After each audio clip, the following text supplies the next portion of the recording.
Guys, good afternoon, everyone. Welcome to Ngozi Talk Show, where our coaches can help you get more from your life and create steps to help you get there. My name is Nomsa Clara Ngumi. I am the founder of Hope Spring Eternal Introduction Agency and the founder of Ngozi Talk Show. I have three experts today with me. I'm going to let our experts introduce themselves so they can lay out their professional credentials and expertise. Over to you, Amanda. Please introduce yourself to our audience. Hi, I'm so excited to be here. My name is Amanda Cottrell. I am a teacher, but I am also an author and for children's books. And I also run art workshops and mindfulness. I run a mindfulness yoga retreat as well. And so my focus for my specialty is on mindfulness and helping people overcome things like divorce um, or teaching them how to learn about empathy. One of my passions is teaching kids, so I'm really focused on helping kids with mindfulness. And I have a master's degree in education as well. Thank you so much. Thank you so much. And then, Amanda, over to you. Tamia, please introduce yourself to our audience. Well, good afternoon, good evening, and good morning, which it is bright and early for me. I'm excited to be here. Thank you, Namsa, for having me here yet again. I am a coach. I am also a chaplain, which is an ordained minister. And I am a filmmaker, and I help people tell their stories through books and movies and many other resources. Thank you so much, Tamia. Over to you, Stephen. Introduce yourself, please, to our audience. Hi, my name is Stephen Alexander. I'm a mental and emotional health coach and advocate. I also do a bit of filmmaking, but not professionally. I'm more of a TikToker more myself. So I do a bit of creative dancing and stuff like that. But thank you again, Nomsa, for having me here. It's wonderful to be here. And such fantastic guests as well, can I just add? I got quite some credentials today. Thank you so much. Thank you so much. So our topic today is how to get over obstacles in life. So we all have a story in life. We all have a story to tell. And we all have things that we have overcome.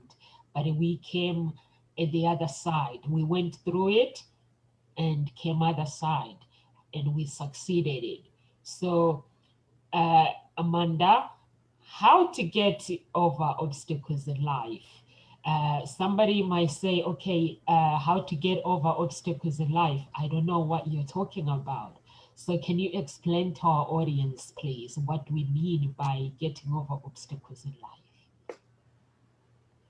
Absolutely. Well, I think right now we're all going through many obstacles in life because our world is so quickly changing. One thing that I think that really helps people overcome obstacles is just taking everything day by day and also trying to be grateful for the things that we do have that we can think positive about, because if you think positively about, at least if you list 3 things that you're grateful for every single day, then it helps rewire your brain into being more positive.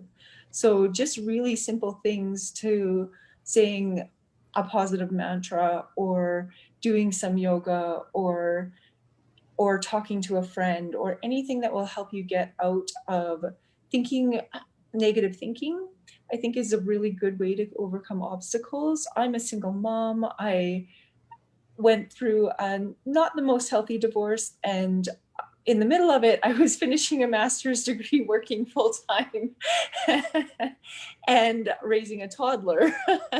So that was a pretty huge obstacle to overcome. And at the same time, living in my aunt and uncle's basement while my house was getting built. So I always just took each day one day at a time. If I had some setbacks, I would take a deep breath, say I can get through this. At that time, I would write 10 grateful things I was grateful for every single day in my journal. I made sure that I had positive people around me. And also, I know in the classroom right now, everyone's overcoming obstacles because I'm a teacher. And so we're jumping through hoops, but everybody's making it through, even though we're really stressed. And now in Alberta, where I live, we have to go back online. And so that's another obstacle, is that distance learning that's just thrown on people right away. But I have to say, the kids coming back into school, I know we were allowed to be in school for a while here in Canada, in Alberta, and the kids came back and overcame all of the obstacles so easily, and we're so resilient. So I think we have to really be proud of how resilient we are and recognize that in ourselves. Thank you so much. Thank you so much, Amanda. I think you are right. We are going through so many challenges at this moment, but we are learning out of all this COVID-19 that we always take life for granted. Can you imagine? We take the teachers. Basically, when I started doing homeschooling, I was like, oh my goodness. I've never appreciated this. I had to be honest, I've never appreciated the teachers for the hard work. You know, it's easy to mourn when someone is making a mistake. So when I'm not happy, I just easily mourn. But when I was faced with having to work and having to do the work and teach the children, I was like, are you kidding me? This is hard work. And the children are telling me, you are not my teacher. So mommy, don't tell me off, you're not my teacher. Those are the obstacles that we all been facing around the world. So over to you, Stephen, you have kids as well. So how do you get over obstacles? No, it's a great question, isn't it? And I had to turn off my camera then because I've got my kids who are here today and they're battling with each other and they're just arguing with each other. And I think it's quite a good question, isn't it? Because especially as a parent, how do you be, and especially with the whole COVID stuff, how do you be fully present as a parent, but also try and work and try and, you know, survive life as well? And I think sometimes we're pulled, aren't we, between trying to be the perfect parent, you know, while our kids are at home, but also try and be the parent that provides as well. So I think there's constantly that battle between provider and being at home. And there's that, you know, sometimes we can feel torn because we have to provide for our family, but how do we do that if we're not working? That is so true. That is so true. We have to take a breathe. Take a breath. Being a parent is hard work. Over to you, Tamia. I don't know. Do you have kids, Tamia? I take care of a 10-year-old.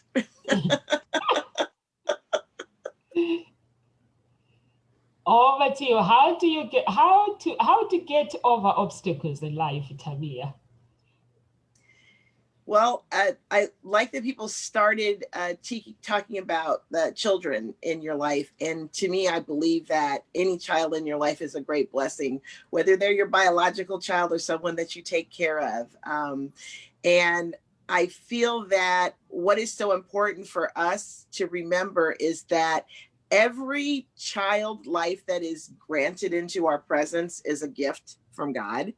And that we have to be mindful, because I think we all remember when we were children, we can remember fondly the time that was spent to us and spent with us and the things that were done with us. We remember those things, and we only have childhood for so long. You know, my 10-year-old is approaching 11 in February, and pretty soon that time is going to be gone. That childhood establishment time is going to be gone. And they're watching us. Children are always watching what the adults are doing and what choices they make and how we deal with challenges and obstacles that come into our lives. So we have to make sure to be a good example and to also take time to explain things to children.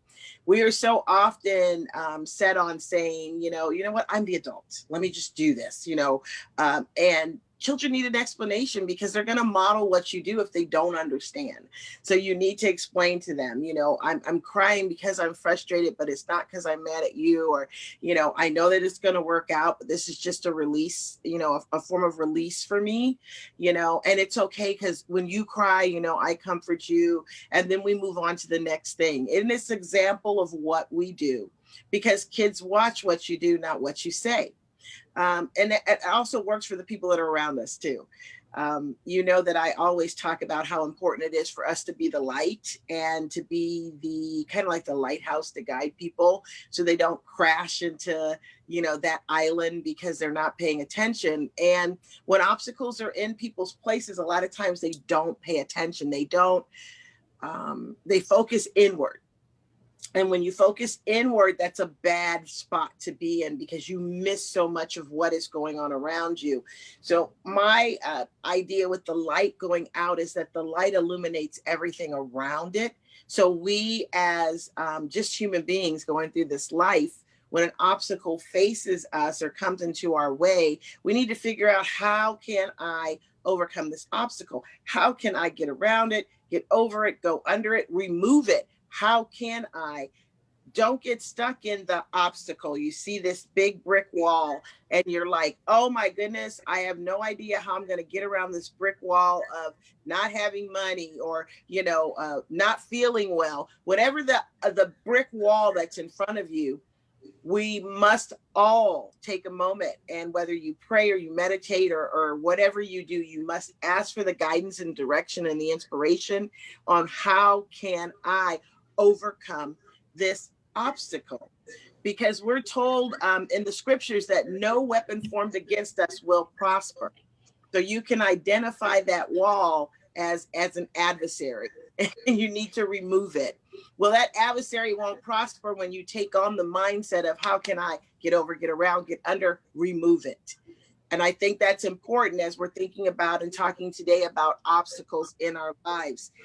These things come to pass. And I liked what Amanda said. She mentioned that she was going through, she was describing things, going through things. And this is something that we talk about often. And I always talk to my clients about, is that this brick wall here is temporary. How do we get through it? You know, how do we move through it? Not stand still and stop at the wall, but get through it. So it's, my thing is, if you see an obstacle and you know you need to get around it, the thing you need to focus on is never stop. Always keep going and figure out how to remove that obstacle, because it's within you. If the challenge has been placed before you, it's within you to solve it. And I encourage you to be mindful and pray and meditate and ask for wisdom on how to break and overcome that obstacle. Thank you so much. Thank you so much, Tamia. I think, you know, in life, we have to, we were talking with Steve before you guys, with Stephen, before you guys came on, that every obstacle that is being presented in our lives, it comes to basically to test our characters. And Stephen was like, I don't want to be tested. It comes to test our characters. Are we who we say we are? The things that we say we want, how bad do we want it? So God will send, or the universe, I don't know your you guys, your beliefs, those who are watching, so for me is God will send problems for me to test my character. If I say I'm a loving person, whatever my character I describe myself, he will present the obstacle in my marriage. He will present the obstacle maybe with my business. And like right now, we've been presented by obstacles with a pandemic. So it's how we respond. Some people are blaming the government, but guess what? The government have no clue about all this pandemic. They're just going along with the scientists. Scientists are learning about the pandemic as we go along. And some people are really blaming it big time, but we have to understand that the pandemic, we are being tested, basically. Our characters are being tested. So I'm gonna come to you, Amanda. And you guys, I know you didn't expect this. So can you tell the audience a painful obstacle that you had to overcome, and how did you overcome it? Well, probably one of the most painful ones for me was overcoming divorce, especially with a toddler, because there was so much guilt and so much wanting like a happy family for my child. And one of the things that I did was I just surrounded myself with really positive, loving people. I started writing children's books. I went to some retreats. I also wrote daily in a gratitude journal. I did daily meditations. And I just really did a bunch of things to help my mental health.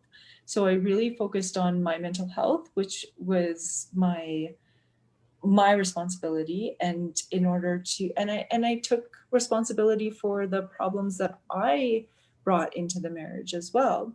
So I think when we really stop and look at ourselves and we take responsibility for some of the reasons that we may be in an obstacle, then we can really start to forgive ourselves and heal. And so this one is really the COVID obstacle.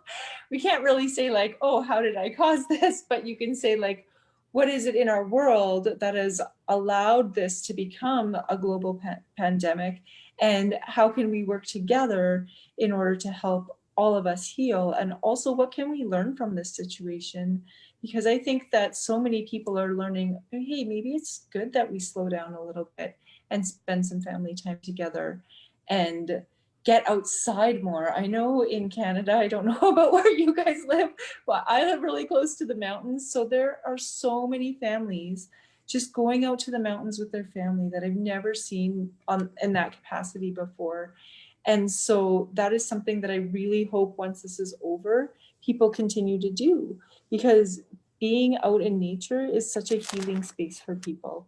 And that is something that I think people should take away from this pandemic is, what are the really positive things that I did learn from this, and how moving forward after this is over, hopefully one day, how can I learn to be grateful for those really simple things in life, like being able right now to go over to a friend's house and not take that for granted.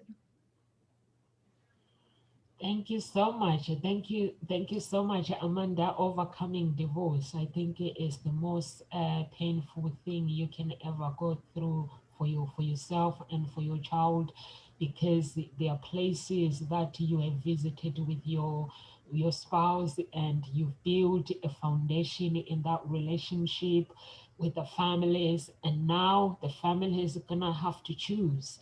And you're gonna have to choose, because when you are divorcing, things can get nasty and families taking side. So you have to deal with that. Even if you are not fighting, but you still have to face families, you are leaving something behind, something that you thought it was gonna last forever. And thank you so much for actually taking time to share your story with our audience. And with regarding pandemic, we are gonna pull through this. We are going to pull through this, definitely. Stevie, your painful story, please, and how did you overcome it? Do you know what? I wanted to steal Amanda's story because I thought I'm going to steal that, but my heart really goes out to you, Amanda, because I can really relate to some of that stuff. But I think I really want to talk about I am not worthy and a poverty mindset, because I grew up feeling not worthy for many, many, many years, and it's only recently until I've managed to sort that out. And I was convinced that I was born to be poor. I was convinced that my place in society was to be poor with the homeless, to be poor and have no money, so I can relate to the poor, because how can you relate to the poor if you're rich? You know what? And of course, you know, I grew up in church, and of course, you know, we talk a lot about blessed are the poor, and the love of money is the root to all evil.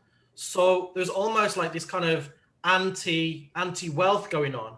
And I think there was a lot of mixed messages, because, you know, we talk about how, you know, blessed are the poor and stuff, and we don't teach about blessed are the rich, because, you know, there's so much stuff in there about wealth. But what isn't taught as much is about this sense of abundance and about this sense of God wanting to bless. And then you kind of get this friction of, well, hold on a minute, you've got this God who wants to bless, but I'm not worthy of being blessed. Well, how does that work then? And then you think, well, I haven't done anything worthy, so what happens then? So for me growing up, it's a case of having to deal with, well, how do I receive blessings? What makes me worthy of having that self-worth?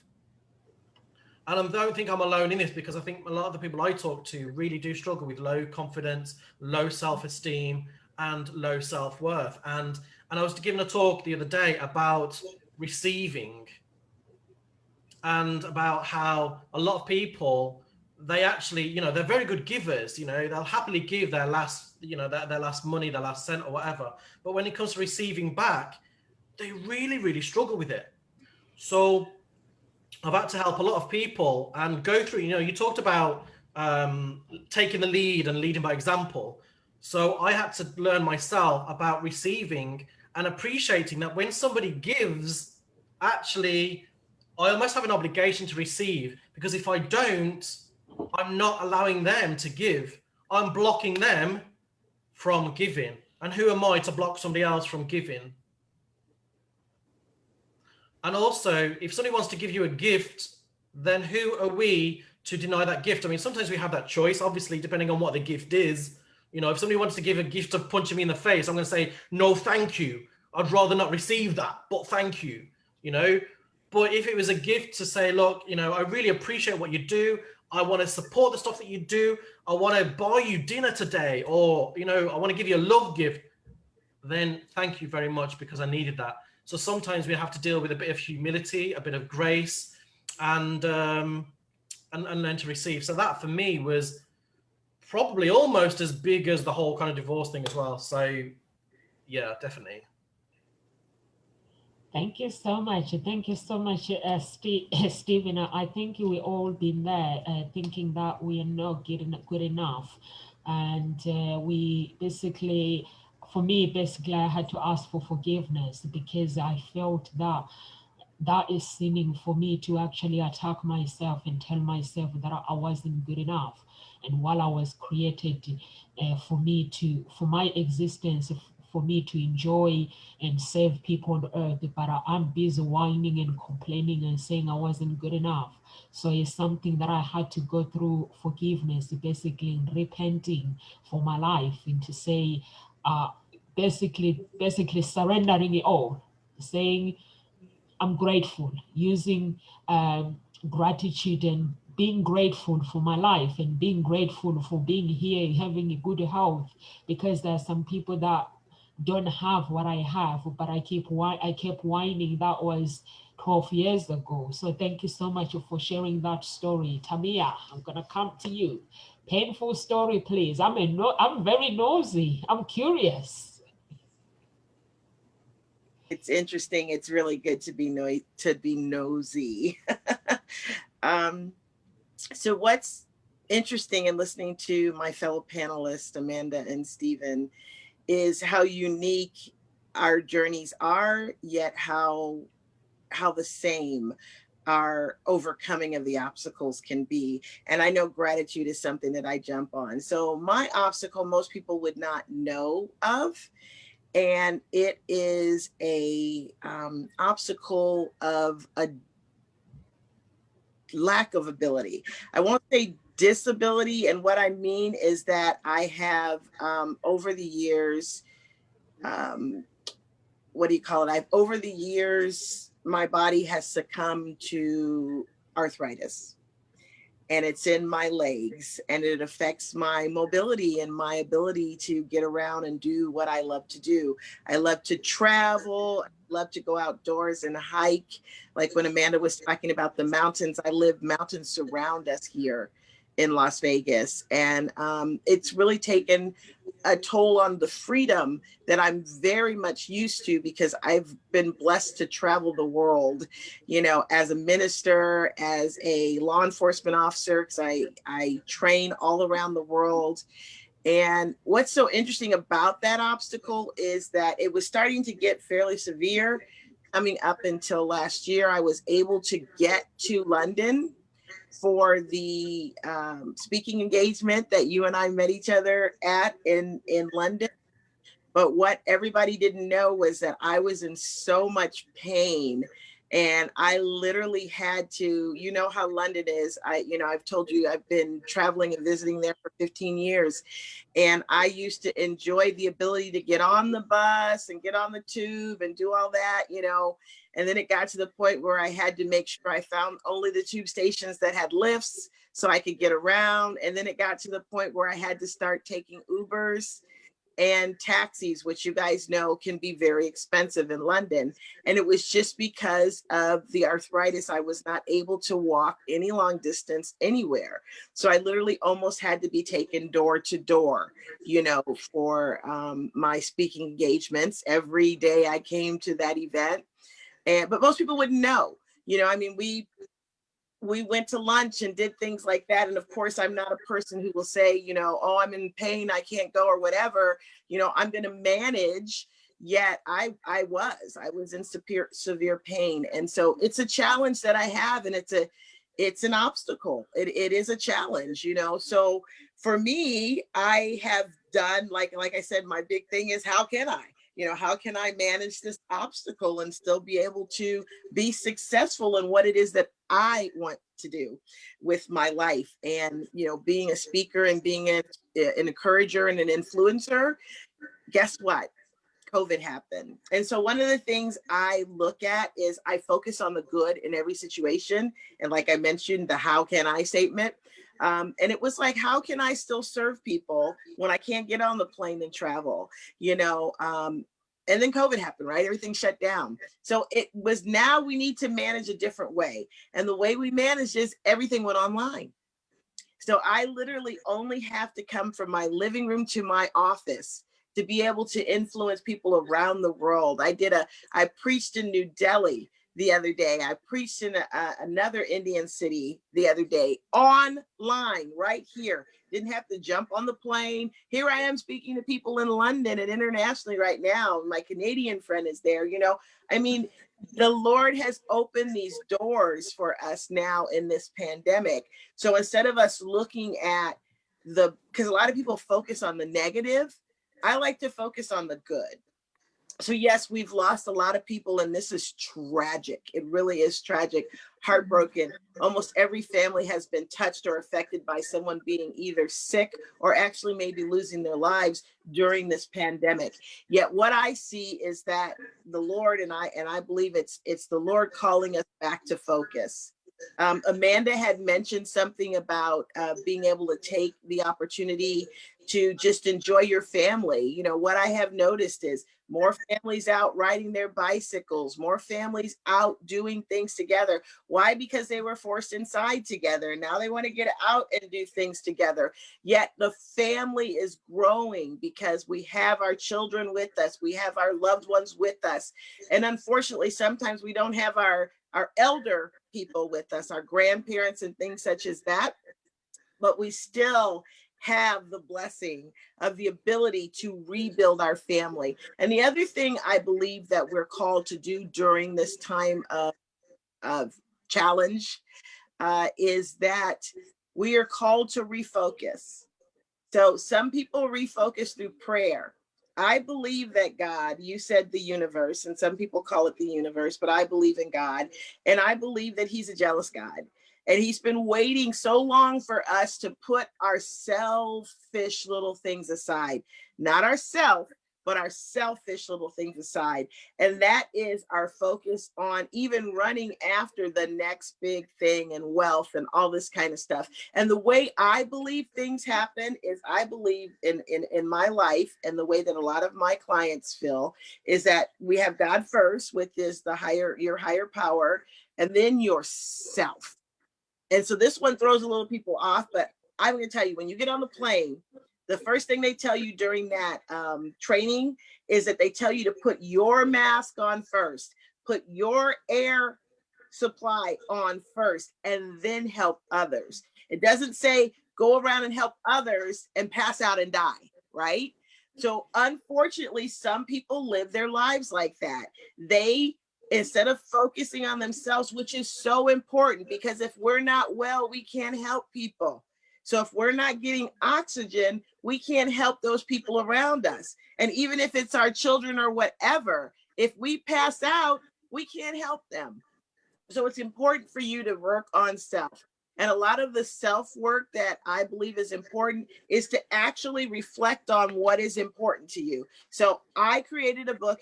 It's called In Celebration of You. And inside this book, it helps you to rediscover yourself, rediscover you, who you are, and what you have to offer this world. When obstacles come up, I want you to reflect on the studies and the teachings in the workbook, because this is your life. This is your book. You fill out and answer the questions, and it reminds you of previous obstacles that you overcame. I love the list, and I say I love it, but those are all things that Amanda has now worked on and accepted the challenge and overcame them. She talked about resiliency. We need to remember that. We need to remember what we have overcame in order for us to be able to move forward on any obstacle that is presented to us, because you tell yourself, wait a minute, I overcame something way more severe than this. So why is this stopping me? I'm not going to waste my time on that. And let me tell you what else happens. When obstacles face us, what we choose to do is so important, because there's two forces in our life, right? Good and bad, right?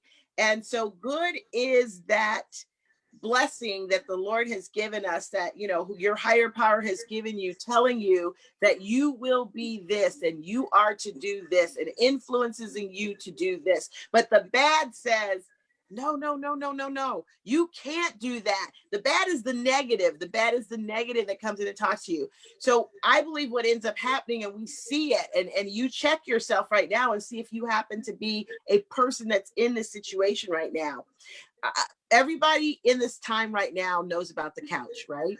Because a lot of us have been relegated to the couch because they told us to stay home, right?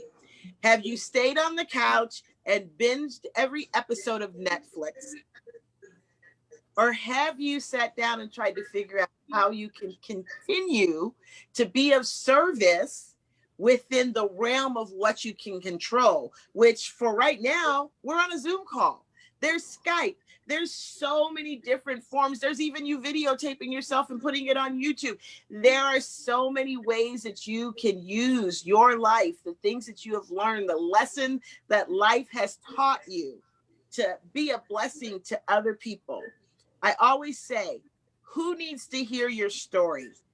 And then I want you to write it. I want you to share it. I want you to figure it out, because all of our lives are a lesson, and we go through what we go through for a purpose. And the Lord wants us to share so that we can encourage others that they will succeed. They will get through. They will overcome the obstacle if you choose to. It's a mindset. Choose to. Focus on the good. Decide to be kind. Make love your central word on everything you do. Love, love, love. And make sure that when you share your story, that you give people hope. Because if they know you survived, people look at you and they say, well, if that person can do it, I know I can do it. And make sure you share the steps that you use to get where you are now, and let them know it wasn't easy. There were obstacles. There will be obstacles. We were not promised a life of perfection with no obstacles, but we were given a sound mind for us to be able to work it out, figure it out, and get around those obstacles. Thank you so much. Thank you so much, Tamia, for sharing your story. That is amazing how you overcame those obstacles in life. Everyone has a story in life, and I hope our audience are learning from you guys and the stories and how you ever overcame those stories. For me, my story, when you speak, you always say God, God. I actually, one day, 2016, I went to town and I was talking to this person that lives in my area, and which I I happened to mention God, just talking about how amazing life is, and excited about my business, and I leave that conversation. When I get home, I find the police. Actually, I get home with a phone call from the social services and the police, because I'm speaking about God. I'm in United Kingdom. I'm talking about God and how God is amazing. So this person is saying, I'm worried about her children. No one, God doesn't exist. So I don't know what this person said to the social services. So guess what? Social services come to my house. So I'm like, in the police. So the police are saying to the social services, we have had her story. We're not worried. She's normal. So we're going to go. So the social services decided to actually dig into my life. So I was like, okay, these people, they don't know me very well. Because, when a black person, I'm sorry to say this, but when somebody sees a black person, they see the word that comes into their mouth is stupid. That's why it's very, very important to never judge any human being wherever you go. So these social services, they see that I'm African, I'm Black African. So they start, instead of leaving things alone, so they start saying, so when you believe in God, do you take your children to church? Do you do this? They started digging. So I'm thinking, this is the end. So I'm hearing phone calls the next day. They've been to my daughter's school, they're investigating. And the next thing, the mental health, it was humiliating. The next thing, I'm being referred to the doctor, and the doctor says to me, what do they want me to do? Everybody goes to church. People believe in God. They believe in their own whatever beliefs. What do they want me to do? So he's like, I don't know what to do. So and then they send me again. I tell them the doctor said, call the doctor. The following day, they refer me to the doctor. I was like, I'm going to have fun with this. It was the time when I was doing my psychology degree. I was like, I'm going to just do exactly what they want me to do. So I go along, and the doctor says, listen, Nomsa, this is a different doctor, which I ended up sucking him. This was my actually doctor. The one that said, I don't know what to do, was a duty doctor. So he says, for the sake of you keeping your children, you're going to have to do this, what the social services want. So you're going to have to let them dig into your life if you want to keep your children. So I was like, okay, is that how it works? Okay. So, and then I leave. And then when I go home, this another crisis team with a psychiatric doctor, and the psychiatric doctor goes, I don't know why I'm here.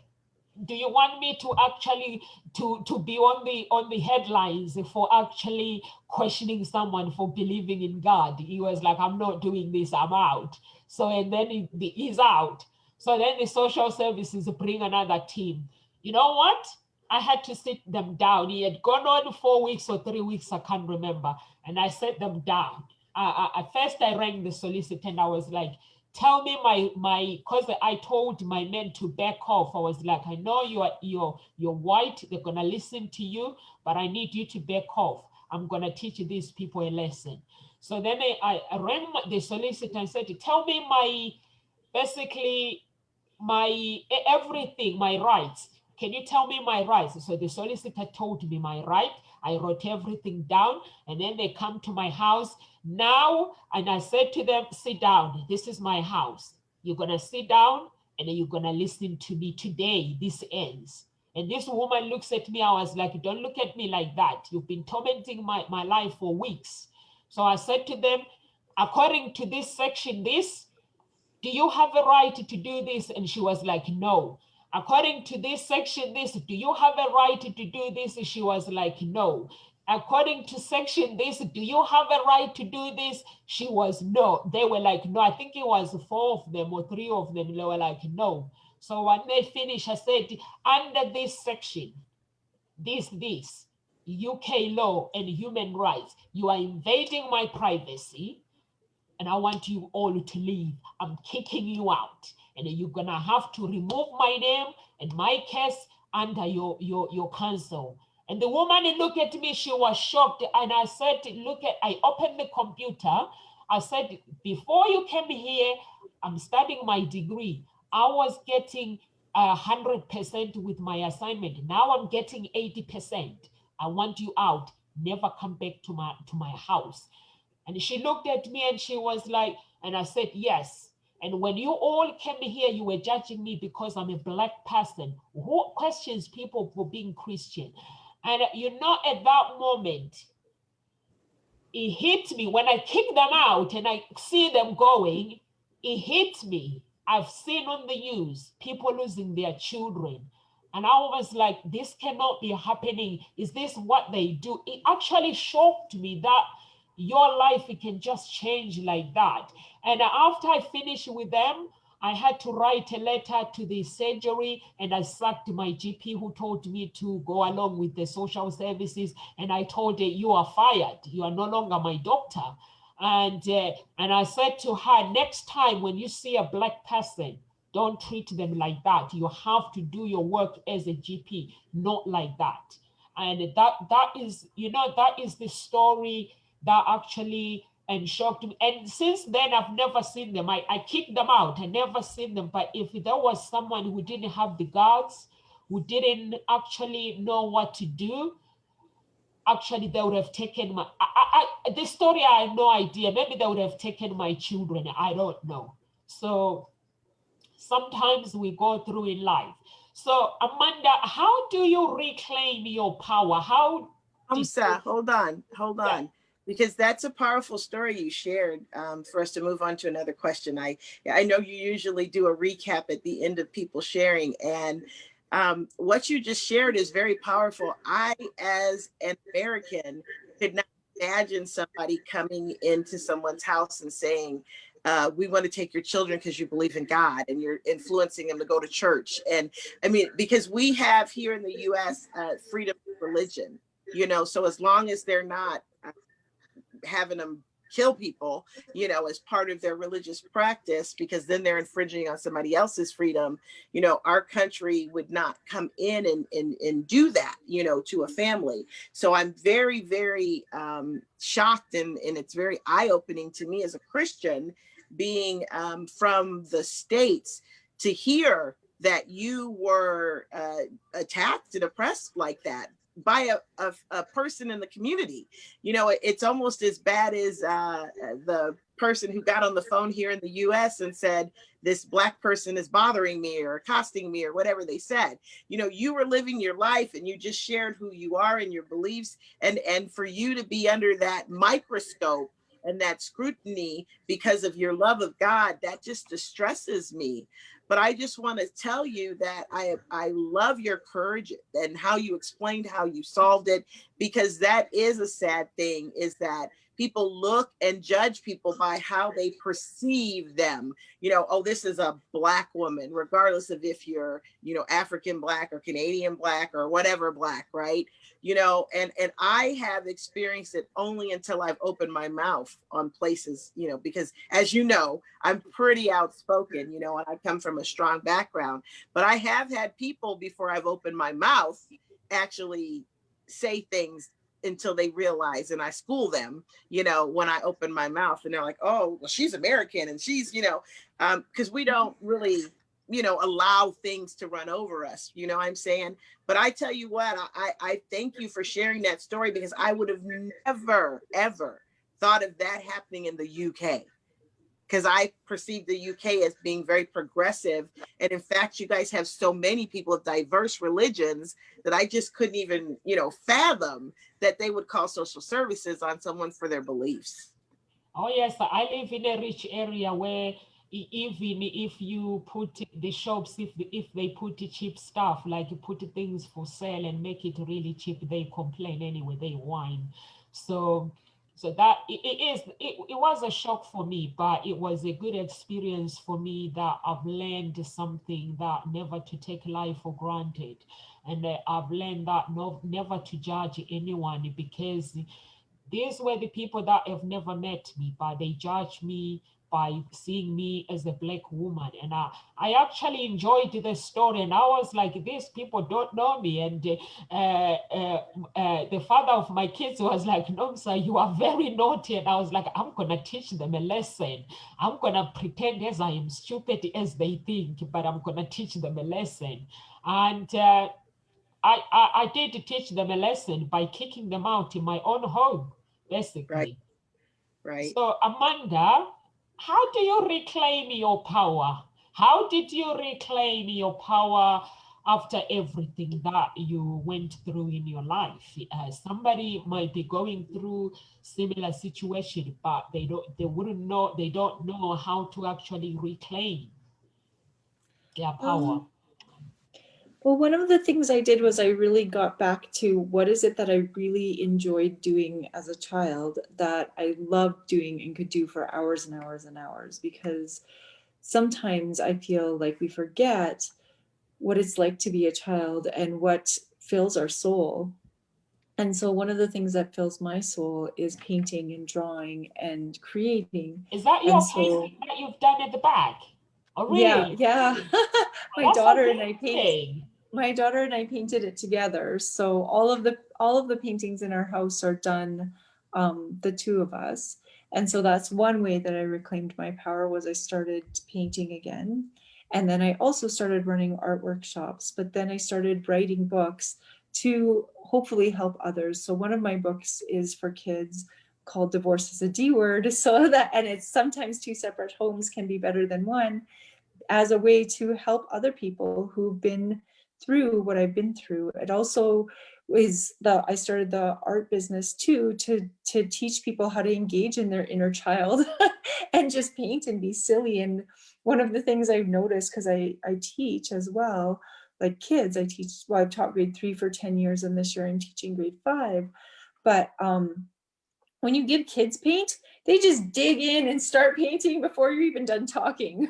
Whereas adults, when you teach adults to paint, they stress over which colors to paint, or if their line is straight, or if they know what they want to paint. And it's like so stressful watching adults. I'm like, just grab some paint and throw it on the canvas. Just start. It doesn't have to be perfect. It's not about making this perfect piece of artwork. It's about just spending that time creating, which will really actually feed your soul. If you like being artistic. Some people though, their way to reclaim their power might be woodworking, or it might be designing websites, or it might be running marathons. It really is so different for every person, but I really think they have to find within themselves that piece that they've maybe hidden from their childhood, right? So I started writing children's books. I did a lot of research. I built my website, and I just started doing things that helped fill my soul. And so I really would challenge people who are going through something to be like, okay, what is it that fills my soul? What do I remember loving to do when I was a child that maybe I could bring into my life? Maybe I won't be a professional at it, but maybe I just need that to help me feel more joy in my life. Thank you so much. Thank you so much, Amanda. I think being creative when you're going through learning new things actually is a good way to overcome, to reclaim your power. Where is Stephen? I saw it said that he had left. I don't know what happened. Oh, maybe he got kicked out by Zoom. I don't know. Or maybe he lost network. Can you look and see if he's waiting? Okay. No, he didn't try to come back. He didn't try to come back. So, okay. How do you reclaim your power, Tamia, for everything that you've been through? How did you reclaim your power? Well, it has a lot to do with attitude. And part of what I enjoy doing, and I liked what Amanda said, is I go back and I also look at the things that I enjoyed doing as a child. I spent a lot of my life focused on my career. So I have mentioned before, but I didn't mention today that, you know, I come from military and I come from law enforcement. So I come from a very regimented type of a training and profession. So I didn't get a lot of chances to express myself creatively, which I am an extreme creative being.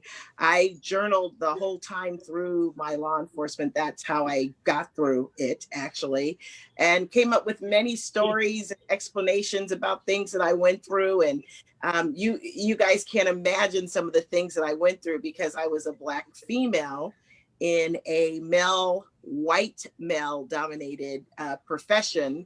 So I experienced some very interesting obstacles and challenges. And, you know, people weren't, you know, like I thought they would be. You know, I thought people would see me with a college degree in criminal justice, extremely articulate, you know, great interpersonal skills. I thought, oh, they would see me as this amazing asset on the team and just like say, come on, you know, let's raise her up and, you know, let's give her all this, you know, opportunity. And that was not the case.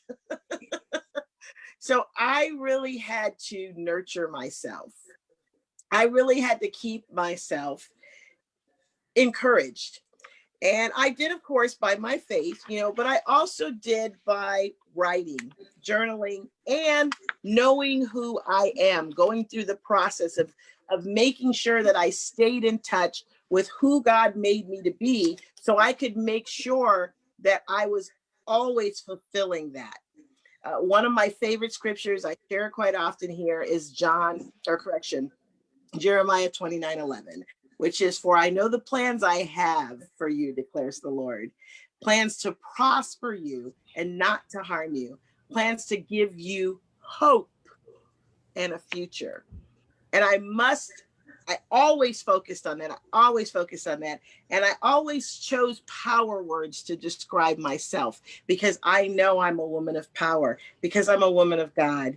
And I don't let somebody bring me down. I don't let someone else describe who I am because they may think they know me, but I'll tell you what my nickname is. I got a nickname in the academy, the police academy, and it was called Iceberg. And you guys are familiar with an iceberg. Well, the thing about an iceberg is that you only see the tip of it. You don't see what's happening underneath.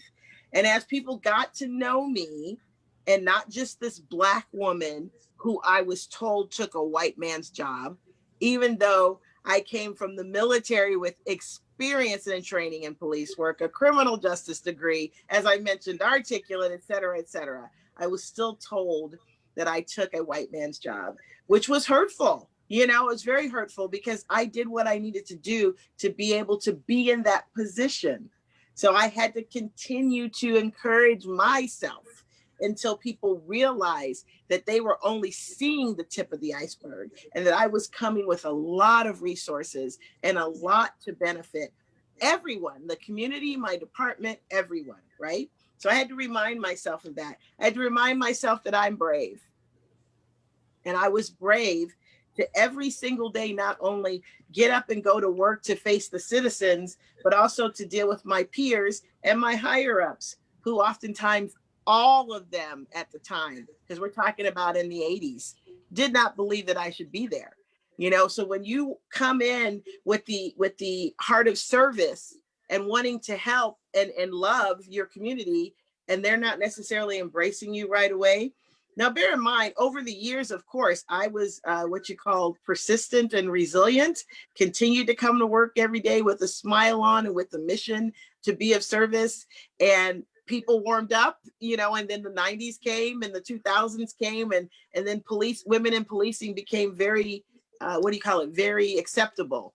Yeah, I was in there when it wasn't, you know, so I had to remind myself that I'm strong every day, that I'm strong and that I am brave, and that I was promised that I was given a life of hope. So I had to also share that with other people. And as I did that, and people got comfortable seeing this face in a uniform, carrying a gun, driving a black and white, you know, which is what we do here in the US, then I was able to realize not just that I didn't know, but to walk in what I felt was my calling, with resiliency and with boldness. So that was how I was able to, I mean, I do daily I am statements. We talked about that before.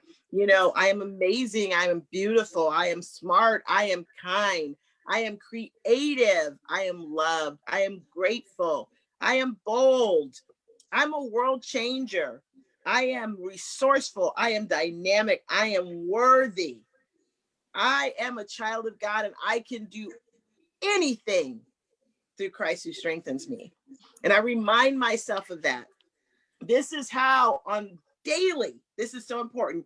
Daily, we must refocus that. In the morning when we get up, we must refocus ourselves to make our day successful, to make the decision that we are going to have a great day. I'm a fan of the Star Trek. There's a second generation, I believe it was called. And Captain Picard, when he would give an order, because we're the captain of our lives, and when he would give an order, he would say, and let me give you an example. Have a great day. Make it so, would be what he would say. So make it so is what I tell myself every morning when I get up, and I say, I am going to have a great day. You know why? Because I'm going to make it so. So I would encourage people to do that, to speak words out of your mouth that will empower your day and the people that you encounter during the day, because the power of life and death is in the tongue and the words that you say, not only to yourself, but to others. So choose to be kind, loving, and of service.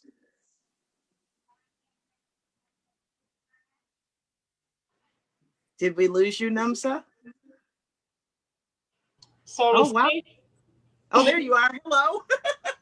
Stephen is saying, sorry, the kids turned off the router by accident, so he can't come back on.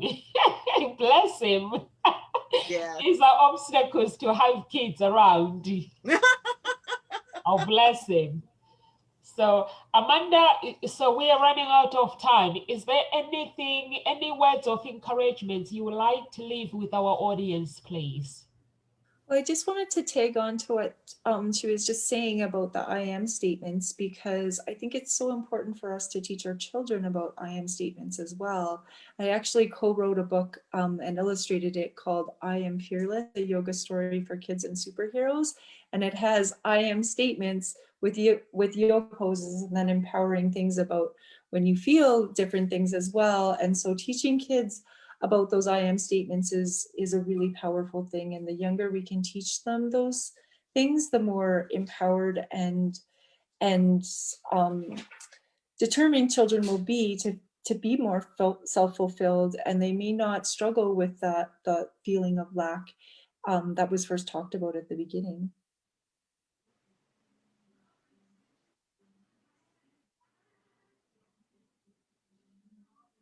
So much. Thank you so much, Amanda. Hope our audience are taking notes. I like it. You know, when Tamia was speaking about journaling, you know, my father used to be like you, Tamia, journaling everything. You know, when he died, I got a hold of his diary. I tell you, every family that I didn't know existed, I found information, everything that I needed from my ancestors, everything. I like people who do journaling because it's very useful. So thank you so much for sharing that. Is there anything, Tamia, you would like to leave with our audience, please? Words of encouragement. Yes, yes. Well, I just encourage you to make the decision to choose every single day to be the light, to choose every single day to be the one who brings joy, kindness, and hope to the people around you, because we are called to be the light. I'm telling you, if you are on this video right now, you are called to be the light. So please just open up, share your kindness, share your heart, be loving. And I tell you what, it will flow through you. You will stay blessed and you will change lives.